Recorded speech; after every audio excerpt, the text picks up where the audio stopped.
जीवन में जितना शांत रहोगे, जितना स्वभाव को परिवर्तित करोगे, देखो ये जीवन है, आगे पीछे, कभी नदी उस पार, कभी नदी इस पार, कभी नदी पूरी फैल, कभी नदी में बजरी के रेता के अलावा कुछ नहीं, कभी नदी इतनी तेज निकल गई कि पूरा पुल ही पार कर गई। तो ये तो नदी है, जीवन की नदी है, चल रही है, चल रही है, चल रही है। जो क्षण आज मिल गया वो क्षण कब मिले कोई पता नहीं, और कौन कब कहां पहुंच जाए ये भी किसी को पता नहीं। कोई सोचता था ये क्षण इतने आगे पहुंच जाएगा, कोई सोचता था, आज एक हमें बहुत अच्छा रामचरितमानस से याद आया, कोई सोचता था, हम सब सोचते थे क्या कि हमारे जीते जी भगवान राम अयोध्या में विराजमान हो जाएंगे? सोचता था कोई? नहीं सोचता था। किसी के मन में ये विचार था क्या? नहीं था। अभी एक मामला बड़ी तेजी से तूल पकड़े हुए है।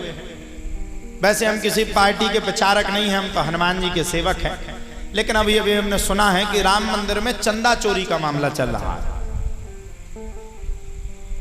इसमें किसी का, हम किसी व्यक्ति विशेष को दोष देकर के या सरकार को दोष देकर के इस बात का दोषी बनाए तो ये गलत।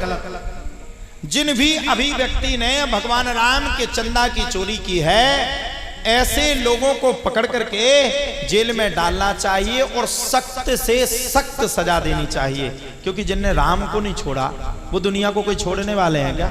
जो राम की पेटी चुरा के चल दी है वो कोई किसी को छोड़ेंगे क्या?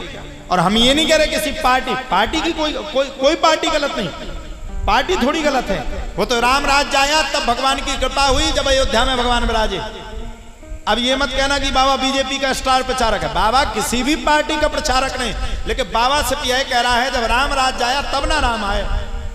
लेकिन जिनने भी इस राम मंदिर के चंदा की चोरी की प्रक्रिया को किया है, ऐसे लोगों को सख्त कार्यवाही मिलना चाहिए, क्योंकि राम लोगों की श्रद्धा है, राम सनातन की श्रद्धा है, राम हिंदुओं की आस्था है, राम हिंदुओं का विश्वास है, राम हिंदू का ज्ञान है, राम हिंदू का ध्यान है और राम हिंदुओं का समर्पण है। इसलिए भगवान राम के चंदा चोरों को छोड़ना नहीं चाहिए। ऐसी भगवान राम कथा है। अब आ जाओ भागवत कथा। भागवत कथा सुनने से किसका कल्याण हुआ बताइए, किसका हुआ? आप सबने कितनी कथा सुन ली इससे पहले? हमारी कथा सुनी किसी ने पिछली बार? किस किसने सुनी थी जरा बताओ? एक ना एक, दूना दो, तिरके तीन, चौको चार, पंचे पांच। सोनी जी की जय हो। वाह, आज हमारे सोनी जी भी विराजमान हैं। ये बहुत अच्छी रिपोर्टिंग करते हैं, हमारे बड़े भक्त हैं, ये हमको बड़ा मानते हैं। आज ये विराजमान है तो बड़ी प्रशंसा है। सब लोग विराजमान है, हमारे शिष्य भी विराजमान है, सब विराजमान है, सबका स्वागत है। बस मंच से किसी का नाम हम नहीं लेंगे, क्योंकि वैसे ही लोगों ने कुछ अलग ही दुष्प्रचार कर दिए हैं। मैं बता दूं ये कथा किसी व्यक्ति की नहीं है, ये कथा आप सभी नगरवासियों की है, आपके सहयोग से हो रही है। जिस पे जितना बन सके ज़्यादा से ज़्यादा सहयोग करवें, जिसमें कि ये कथा पूर्ण होवे। हरि की कथा, हरि का भजन, ये अति आवश्यक है। अगर हो गया आपके नगर में तो अच्छा है, किसी व्यक्ति की कथा है। अब भागवत सुनने से कल्याण किसका? लोग कहते हमारा काम नहीं हुआ, हमारा काम नहीं हुआ, हमारा। अरे भैया, काम करवाने वाला कोई इंसान है क्या? अच्छा आप बताओ, हमारे हाथ में कोई पावर है क्या? ऐसा तो है नहीं। अपन लोगों ने हल्के में कृष्णा देखा रामानंद सागर जी का, उन्होंने कहा तथास्तु, तो उसमें से तेज निकला, आदमी अपने आप बदल गया। इतने पावर तो हमारे पास भी नहीं। हम कभी व्यास गद्दी से ये कहते नहीं कि हम भगवान हैं, हम ये भी नहीं कहते कि किसी का काम, हम ये कहते ये काम बन जाएगा, लेकिन उस काम के प्रति क्या करना पड़ेगा? कर्म करना पड़ेगा। अब जो लगो हमारा बैनर देखो कितने अच्छे लग रहे हैं हम, बढ़िया। देखो तेरे का सफेद कलर की बगलबंदी पहने, बढ़िया गमछा डाल रहे हैं, देखो तो बार तो बिल्कुल एक नंबर है। अब उस बैनर के सामने जाकर के इस माइक को ले जाओ, ओते लगा दो, बैनर बोलेगा क्या? बैनर में लगी क्या हमारी फोटो बोल जाएगी क्या? बोलेगी?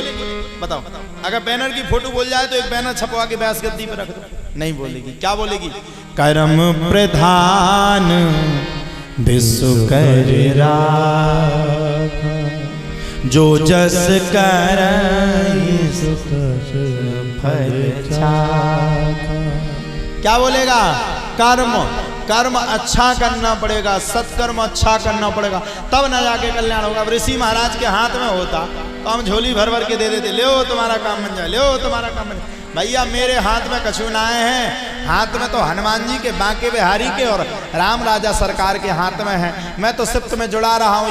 ये इस पे लिखा है, इस पर्चे में। ये पर्चा तो सिर्फ आपको बता रहा है कि भागवत कथा हरपालपुर के कपास मिल में हो रही। अब सुन लो तो तुम्हारा भला, घर पर बैठे बैठे एसी का मजा ले लो तो फिर और भला है। तो कर्म किसको करना पड़ेगा? आपको। फल कौन देगा? भगवान। तो भागवत कथा क्या है? जिसने भागवत सुनी उसका कल्याण। श्रीमद् भागवतम शास्त्रम कलौकीरेण भासितम। श्रीमद् भागवतम शास्त्रम कलौकीरेण भासितम। एतस्माद् परम किंचित् मनः शुद्ध्यै न वेद्यते। जन्मांतरे भवेत् पुण्यं तदा भागवतं लभेत्। गुप्ता जी, एक जन्म नहीं, कई हजारों जन्मों का पुण्योदय हुआ होगा तब आप यजमान बने। एक जन्म नहीं, हम नहीं कह रहे, ये शास्त्र कह रहा है। एतस्माद् परम किंचित् मना शुद्धै न विद्यते। जन्म नहीं, जन्म जन्मांतरे। अब जाने कितने जन्मांतर, जन्मांतर जहां लग गया। अब ये तो नहीं लिखा 100 जन्म, 1 जन्म 20, मतलब जन्मांतरे, जिनका वर्णन भागवत भी नहीं कर पा रहे। जन्मांतरे भवेत् पुण्यम। कई हजार वर्षों का जब पुण्योदय होता है, कई हजार जन्मों का पुण्योदय होता है, तब भागवत में बैठने का सौभाग्य हम सबको प्राप्त होता है। तो ऐसी कथा है। अब कथा सुनने से किसका कल्याण? अरे महाराज, भागवत में तो एक एक शब्द में कल्याण। श्रीमद् भागवतम शास्त्र, पहले सबसे श्री का प्रयोग किया गया। श्री मतलब लक्ष्मी, श्री मतलब ऐश्वर्य, श्री मतलब राधा। जहां भागवत होती है वहां लक्ष्मी आएगी। लक्ष्मी कहां से आएगी? किसी की जेब में से निकलेगी, किसी के चन्ना में से निकलेगी, किसी के घर में से आएंगी। अब ये लक्ष्मी तो है। आप बैठे तो आपकी जेब में से निकले, हम बैठे हमारे में से तो नहीं निकली। हम तो ओ भैया, हम नहीं निकाले, काहे को झूठ कहें। हम तो लेने वाले हैं, देने वाले कहाँ हैं?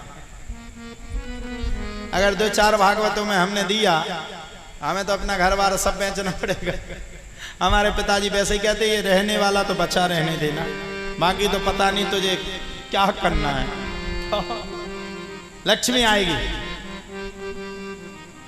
अब सुनो, श्री मतलब राधा, जहां भागवत होगी वहां राधा आएगी। मां मतलब मद का दूर होना, भा मतलब भक्ति का प्रादुर्भाव होना, गा मतलब ज्ञान का प्रादुर्भाव होना, भागवता वा मतलब वैराग्य का प्रादुर्भाव होना, ता मतलब तन में तनाई आना। 3 घंटे बैठ करके भागवत जी की कथा को आप लोग सुन रहे हो, ये कोई हल्की बात है? पहले तो ये बताओ, है क्या कोई हल्की बात? 3 घंटा बैठ करके कथा सुन रहे हो, ये भगवान की कृपा है। नहीं तो आदमी आध घंटा नहीं बैठ पाता, आप तो 3 घंटा बैठो। श्रीमद् भागवत महापुराण, मां मतलब मोह का दूर होना, हा मतलब हरि की प्राप्ति होना, रा मतलब रज की प्राप्ति होना, इड़ा मतलब ऋण से उऋण होना, उसको कहते हैं श्रीमद् भागवत महापुराण।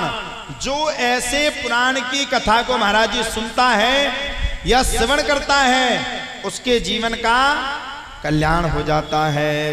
इसलिए भगवान से डोर बांध लो। आज कथा सुन रहे हो ना, तो बांके बिहारी से डोर बांध लो, जीवन की डोर, राधा रानी से डोर बांध लो, क्योंकि यहाँ 7 दिन साक्षात बिहारी जी आकर के विराजमान है।